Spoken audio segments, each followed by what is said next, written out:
and welcome to this episode of the Tribune UPSC Navigator series. This is a series wherein we bring in experts to help make your preparation sharper, smarter and more effective. The UPSC examination is nothing less than a video game, with each stage being a new level with its own rules and challenges.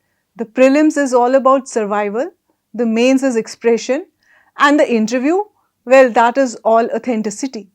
So, to make the importance of each of these stages clear to you, today in our studio we have with us Professor Sonal Chawla. She is the former director of IAS Centre at Panjab University, Chandigarh, and there she's had one of the longest terms as the director mentoring and guiding students. Currently, she holds the portfolio of director of Dr. APJ Abdul Kalam Computer Centre at Panjab University. Welcome to the show, Dr. Chawla. Thank you so much. Thank you so much for having me. So, for our aspirants, just make it clear, what is the smartest way to balance static subjects and current affairs in prelims? So that's a very pertinent question that you're asking me, Geetu ji. Many a times we have seen that, when the candidates are preparing for UPSC examination, striking a balance between the current affairs and the static subjects becomes very difficult for them. So my advice and, from what I have observed over the years, the best strategy that works for them is the current motivated static subject strategy. So what do I mean by this current motivated? It's something like mapping the current subjects or the current event that the candidate studies with a relevant portion of the syllabus of the static subjects, like geography, like economics, like let's say history, right? So, or Indian polity for that matter. So, when a candidate integrates or links, the foundational knowledge that he gains from the current affairs with the relevant portion of the syllabus, trust me, it becomes one of the finest strategies. Let me just exemplify on this. Let's say the imposition of tariffs by US government on India.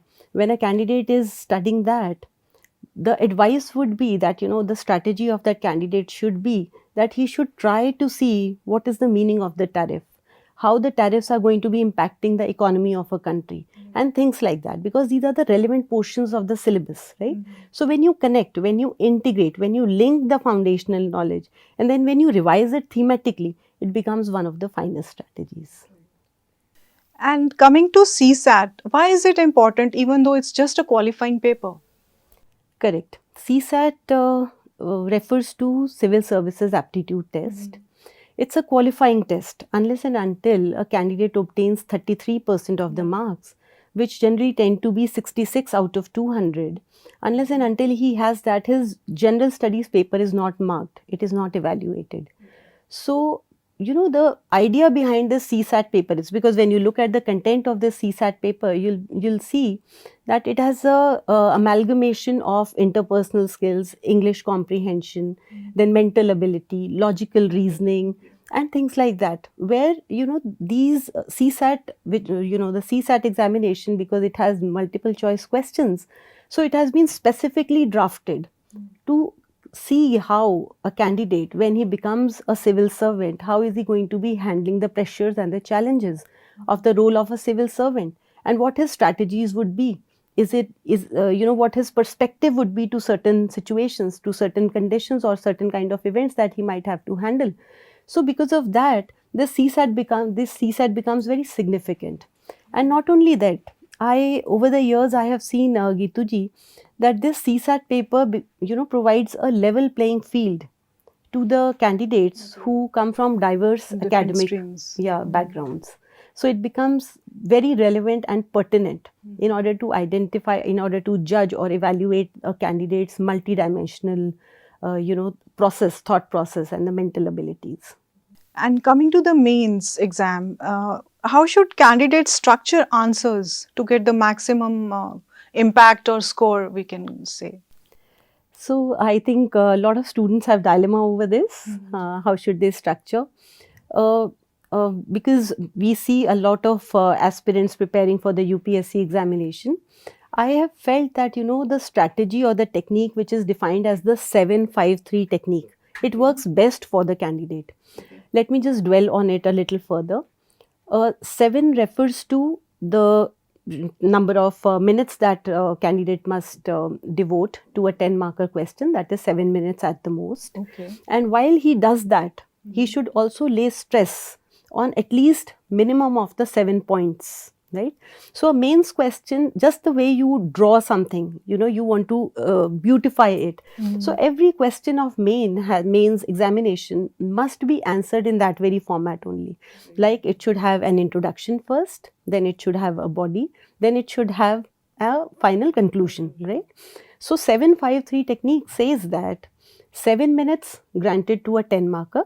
5 would refer to 5 paragraphs that you must make for answering the mains question. That is, first one should be the introduction, then 3 paragraphs for the body, and then finally 1 for the conclusion. And then 3 refers to, the 753 techniques refers to, then this 3 number, it says that it should have, when you are answering the question, it should cover all 3 dimensions of it, that is social, economic and political.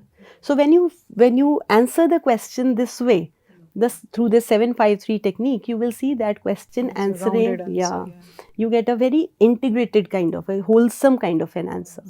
Apart from that, my advice to the listeners of your program would be that, when they are writing the answers to the mains questions, they should think of how well to present their answer also, right?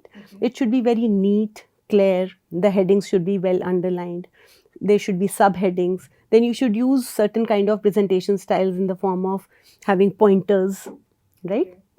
Then highlighting the portion of or that part of the body where they feel the examiner should actually focus on. It's something like beautifying your art. So if you take every question as an art, it becomes one of the finest ways of writing the mains. Yeah, so it will impress also, and it will ensure more marks. Yeah. Only that you have to adhere to the time limits. And the interview, generally, we get to hear there are a lot of unpredictable questions or tricky questions. So what's the best way to deal with those? When the candidate in the interview is, given a tricky question, as you said, tricky question, the idea of the examiner or the interviewer is to judge the critical and the lateral thinking of the candidate, right? So they would try to put questions which are kind of hypothetical or situational in nature. For instance, let's say they might impose a question of the sort, what if you are the DC of a district and suddenly floods hit your region? What is your take going to be on it? A situational kind of a thing. What if a mob which is sitting very peacefully suddenly turns violent? What is your strategy going to be? Situational, hypothetical questions. Or they might even pose questions which are kind of wordplay. Let's say, when we speak to the UPSC aspirants, the ones who have cleared it from our center, there's, one of the example I would like to quote. Let's say one of them reported that he was asked the question like, name 3 consecutive days without using any of the days of the week from Monday to Sunday.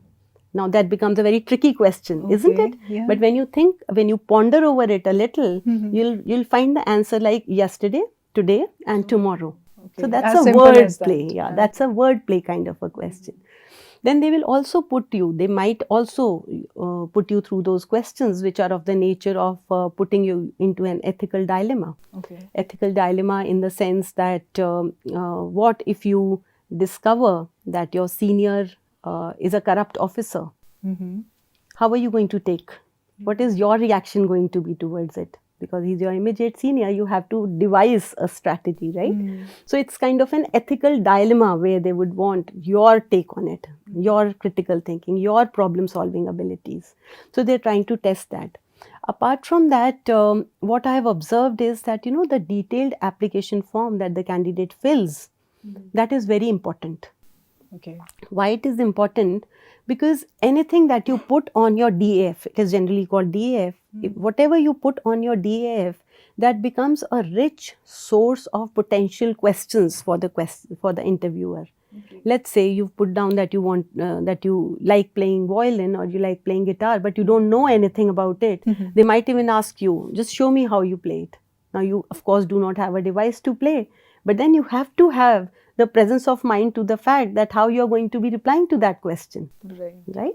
So such kind of questions where they judge your integrity, they judge your honesty, they judge how well versed you are with whatever you are putting down. Basically, I think I have seen that honesty works very well. If you're honest, I don't think there is always the best policy in honesty is the interview. best policy, correct. Yeah. And what are the common mistakes according to you that that may like kind of upset the candidate's plan of getting selected? Well, of course, we can enlist a number of those mistakes, but I feel that the most important mistakes that the candidates generally do is not having the right strategy in mind. What happens is, as an enthusiastic aspirant, what the candidate does, he or she will connect with a large number of students. He or she would try to understand their strategies and then get so confused within that they would forget that they have an identity of their own. Okay. Right? So it's always better to have firm faith in oneself, to believe in yourself, devise or draft a strategy which suits best for you. And then apart from that, time management is very important. Okay. We see that candidates many a times, they feel, they assume that you have to devote 10 to 14 hours of your time towards the preparation of civil services, unmindful of the fact that, they need to have a balance of both mental as well as physical activity. The very phrase goes like this: all work and no play makes Jack a dull boy. You can't be studying for 14 hours continuously. You have to manage the time in such a way that your mind is alert. Even if you are studying for 2 hours, you should be imbibing the entire thing properly, keeping well enough time for revision. Many a times, since the syllabus is so vast, it is so enormous, that what students do is they cover the syllabus, but when it comes towards the revision of the concepts, they don't have time. Then what is the idea of having a spread out of the syllabi where where you have not been able to revise and relook at those concepts? And of course, NCERT concepts are very important. NCERT must be followed. But one mistake, Geetu, which I feel that students do is they read the questions, but when it comes to writing of those questions, they don't practice. So writing of the questions, because you have to keep the time frame in mind. If you're spending just 1 minute towards the introduction and 1 minute towards the conclusion of the answer, you cannot practice it unless and until you've written it n number of times. Umpteen writings you must do. Right?